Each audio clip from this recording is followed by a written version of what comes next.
So, what is implicit invocation style? Implicit invocation, event announcement instead of method invocation. The first and the foremost thing about implicit invocation style is, in such applications हमारे पास event को announce किया जाता है rather than method invocation.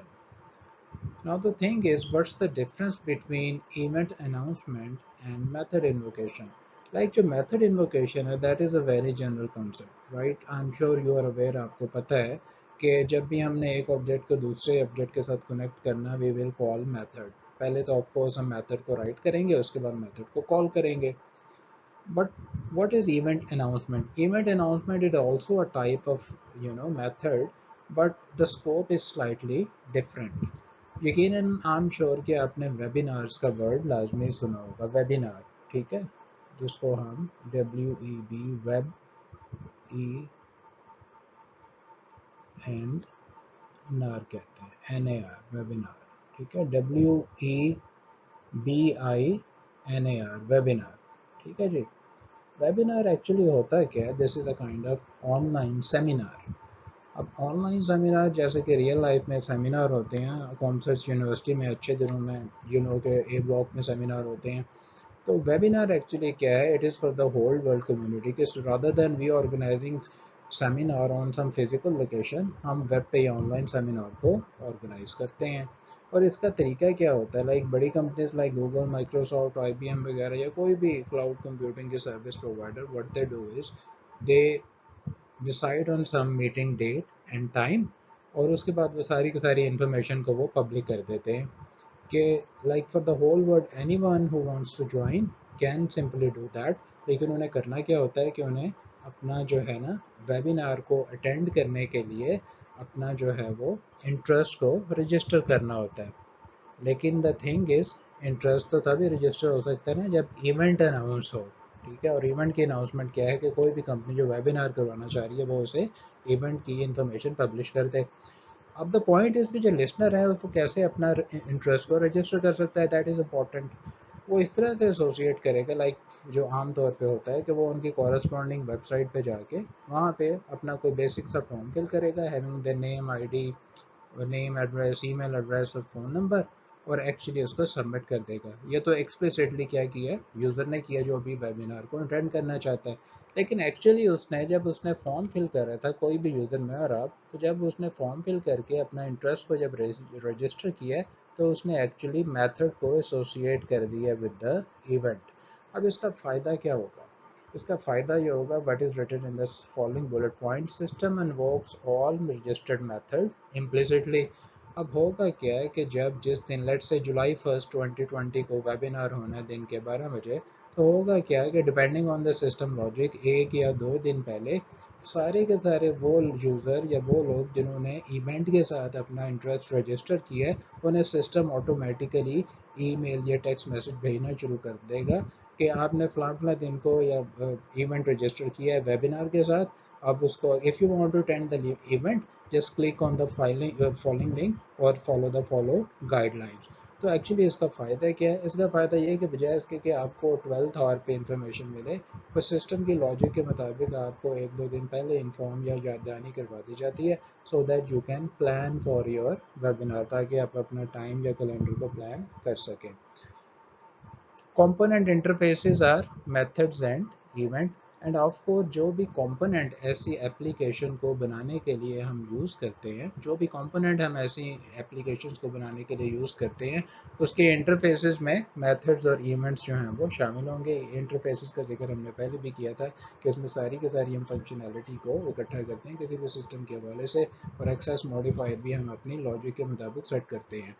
अब दो तरह के connectors में हम यूज़ कर सकते हैं. We can use two types of connectors. दो तरह के connector. Invocation is either explicit, इस पर ज़रा ध्यान दीजिएगा, और implicit in response to the event. अब यहाँ पे इन्वोकेशन है, या तो वो एक्सप्लिसिट होगी, एक्सप्लिसिट का लफ्ज़ी मतलब है ज़ाहिरी तौर पे, या वो इम्प्लिसिट होगी, इम्प्लिसिट का मतलब है इसका ऑपोजिट बातें.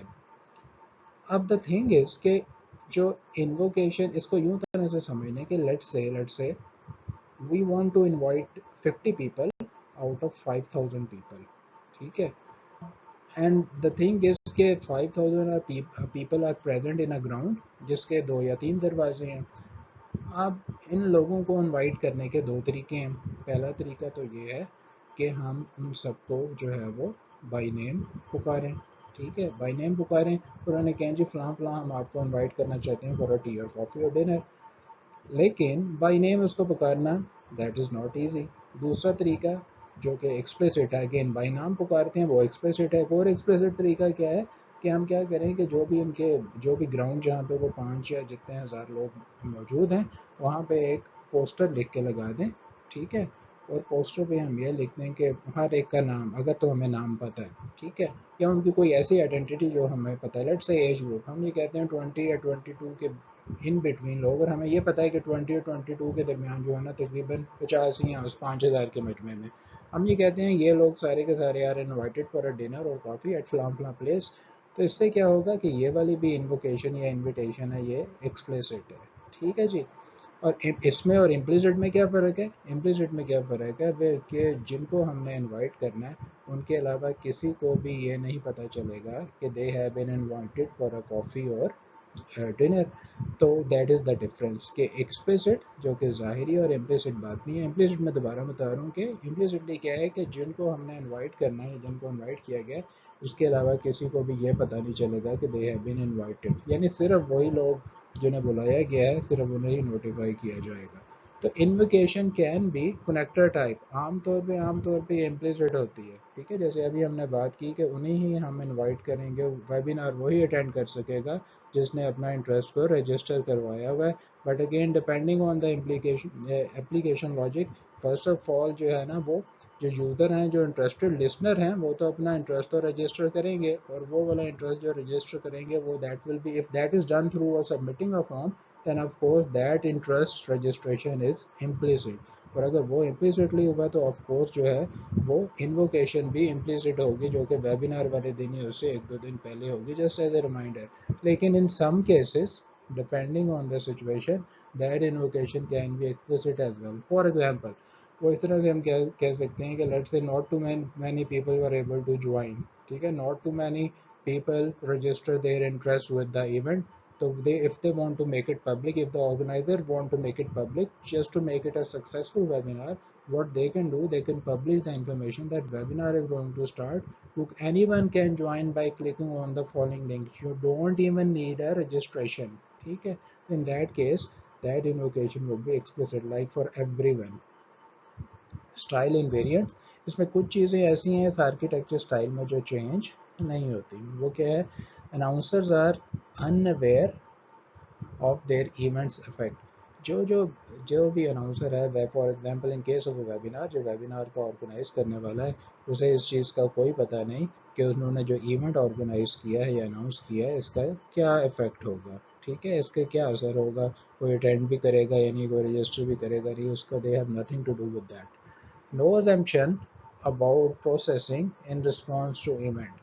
अब इसका मतलब ये है कि जो जो अभी हमने एग्जांपल देखी है वेबिनार की, इससे हमें ये पता चल रहा है कि एक वेबिनार बेस्ड एप्लीकेशन में at least to types of components हैं, ठीक है। वन इज़ इवेंट अनाउंसमेंट, ठीक है, और इवेंट अनाउंसमेंट के साथ ही वो क्या है कि a facility that makes people to register their interest, ठीक है, ये एक कंपोनेंट है। And the second would be of course the event और webinar itself, right.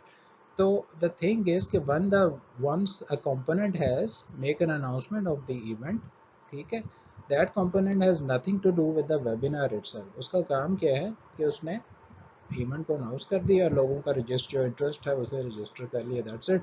And at a given point possibly उनको रिमाइंडर भेज दिया। Otherwise it the component are too independent, they have nothing to do with each other. Like specially for the first component, case of first component उसे ये नहीं पता है कि इसके जो रिस्पॉन्स में जो है वो क्या प्रोसेसिंग हो रही है। इम्प्लिसिट इन्वोकेशन एडवांटेजेस, इसके कुछ फ़ायदे हैं ऑफ कोर्स। सबसे पहला फ़ायदा ये है कि we can reuse the components. इससे ऑफ कोर्स अब ज़रूरी तो नहीं कि अगर हमने एक एप्लीकेशन डिज़ाइन की है जो वेबिनार की रजिस्ट्रेशन और नोटिफिकेशन के लिए यूज़ करें, वो एक ही वेबिनार के लिए तो नहीं होगी, that can be use for multiple type of webinars, ठीक है। वंस एक दफ़ा हमने यूज़ किया, मल्टीपल टाइम हम उसको यूज़ कर सकती हैं, क्योंकि जो कंपनीज वेबिनार ऑर्गेनाइज करती हैं या अनाउंस करती हैं वो एक दफ़ा नहीं करती, they do it multiple time. वैसी कोई भी एप्लीकेशन हम मल्टीपल टाइम उसके कंपोनेंट भी यूज़ कर सकते हैं। सिस्टम एवोल्यूशन, हम सिस्टम को इवॉल्व कर सकते हैं। एवोल्यूशन से मुराद है चेंज, लेकिन ऐसी चेंज जो कि through a passage of time हो and due to certain input के मुताबिक हो, तो हम सिस्टम को इवॉल्व कर सकते हैं both at system construction time और रन टाइम। यानी कंस्ट्रक्शन टाइम भी सिस्टम इवॉल्व हो सकता है, बिकॉज एक चीज़ ध्यान में रखें, अभी हमने इस पिछली स्लाइड में बात की है कि कंपोनेंट आपस में इंडिपेंडेंट है इतने ज़्यादा कि they have no much information of the one component has no much information of the other component. और एक चीज़ ध्यान में रखें कि जब भी कंपोनेंट आपस में जितने ज़्यादा इंडिपेंडेंट होंगे, उनको कंस्ट्रक्शन टाइम पे चेंज करना उतना ही ज़्यादा आसान हो सकता है। और रन टाइम पे भी, रन टाइम पे चेंज से क्या मुराद है कि it all depends the success और the duration of the webinar में depend on the run time, like how many people have joined the actual application of the webinar. Of course if no one has joined, ठीक है, if no one has joined, the possibility there is a possibility that the company might cancel the webinar। ठीक है, there is also possibility कि अगर हमने previously ये कहा था कि हमारा वेबिनार 90 मिनट्स का होगा, तो पॉसिबिलिटी ये भी है कि हम रन टाइम पे उसका ड्यूरेशन या एप्लीकेशन के एग्जीक्यूशन या ड्यूरेशन को कम करके लेट्स से 60-70 मिनट तक ले जाएं। It all depends. So the system can evolve at both construction time and of course run time. और ये भी हो सकता है, ये भी हो सकता है पॉसिबली, रन टाइम पे एवोल्यूशन से मुराद ये है कि we can like the webinar is occurring, webinar हो रहा है, but at the same time someone wants to join, ठीक है, and system might allow him or her to register at runtime and enter into the webinar room। this is also a possibility। इसके कुछ disadvantages भी हैं, possibly अगर advantage हैं तो disadvantage भी होंगे। सबसे पहले इसका जो डिसएडवांटेज है that is counter intuitive system structure. इससे मुराद ये है कि इस किस्म का जो सिस्टम स्ट्रक्चर है that is not very known to a human mind, ठीक है, that is not very popular, that is not very common. Counter intuitive system structure, इस किस्म का जो एप्लीकेशन स्ट्रक्चर है that is not very acceptable और common to the human mind. हमने ऐसी एप्लीकेशन के बारे में कम भी सुना होगा, यकीनन with the advent of world wide web these do exist करती है, लेकिन not very common। that's why if something is not very common, probably we might not be that much appealed, in terms to develop the system। हम उसको develop करने में ज़रा hesitate करेंगे और इसमें शायद इतना इंटरेस्ट भी नहीं देंगे। Second one is component relinquish computation control to the system. Relinquish से क्या मुराद है, छोड़ देना, गिव अप कर देना। कंपोनेंट क्या करते हैं, अपना कंप्यूटेशन कंट्रोल जो है वो सिस्टम को छोड़ देते हैं या उसे वापस कर देते हैं। वो इस तरह कि लेट्स से अगर 1 जुलाई को वेबिनार हो ना, जुलाई 1 को 2020 को, और तकरीबन 4 हफ्ते पहले कंपनी ने अनाउंस कर दिया। In my case I was interested to like join webinar by Microsoft on software engineering. तो मैंने इंटरेस्ट अपना रजिस्टर कर दिया in the first week, right, जब उन्होंने अनाउंस किया था। Now for the 3 to 4 weeks there will be no processing at my end between me and those who are organising the webinar. और यही केस सबके लिए है। जो component that is use for registration that is just goes silent, ठीक है, once it gets people registered, there is in a way no processing at all, ठीक है। the other component might invoke at the 11th hour or maybe 10th hour, जब हमें एक दिन पहले वो उनकी तरफ से रिमाइंडर आएगा। so that is the thing, there is not, the component are not fully involved in such application। if they are involved they are partially, and they give up control to the system। the only activation कब होगी उसकी, जब कोई अपना interest show करेगा। और अगर खुदा न खास्ता कोई भी अपना इंटरेस्ट शो नहीं करता, इट मीन्स के there will not be any processing by the component, और एप्लीकेशन का एक हिस्सा दैट विल बी डोरमेंट और in the sleep mode. No knowledge of what component will respond to event. और एक इसका ड्रॉबैक ये भी है कि इसका जो एप्लीकेशन स्ट्रक्चर ऐसा होता है कि कंपोनेंट्स को कुछ ये नहीं पता होता कि जो कौन से कंपोनेंट जो है वो इवेंट का जवाब देंगे। यहाँ पे कंपोनेंट से क्या मुराद है कि कुछ नहीं पता कि क्या कौन कौन जो है वो कितने लोग रजिस्टर करेंगे अपना interest with the event announcement, कौन कौन इंटरेस्टेड है। हमें यह भी नहीं पता है कि 1 होगा, 1000 होंगे, 50 होंगे या 500 होंगे। No idea of what will happen. No knowledge of order of response is lost one. आखिरी बुलेट पॉइंट है कि ना हमें इसमें यह ध्यान रखने की ज़रूरत है कि जो ऑर्डर ऑफ रिस्पॉन्स है, जो इवेंट के साथ लोगों का जो उसमें इंटरेस्ट है, उसका रिस्पॉन्स क्या होगा। whether Mr. A will be the first one to register the interest, or Mr. B will be the first one to register the interest, or even Mr. X or Mr. Y will be the first one to register the interest, no one knows। ठीक है, ना ही system इस चीज़ में interest लेता है, ना ही उसे ये पता चलाने की ज़रूरत है कि कौन पहले आ रहा है कौन बाद में आ रहा है, नॉट एट ऑल। ठीक है, इन अ वे दिस टाइप ऑफ इस किस्म का जो एप्लीकेशन स्ट्रक्चर है वो ज़्यादा डिटेल या इन डेप्थ इंफॉर्मेशन में इंटरेस्टेड नहीं है। So in general, this was the like implicit invocation style. I hope it is much clear now.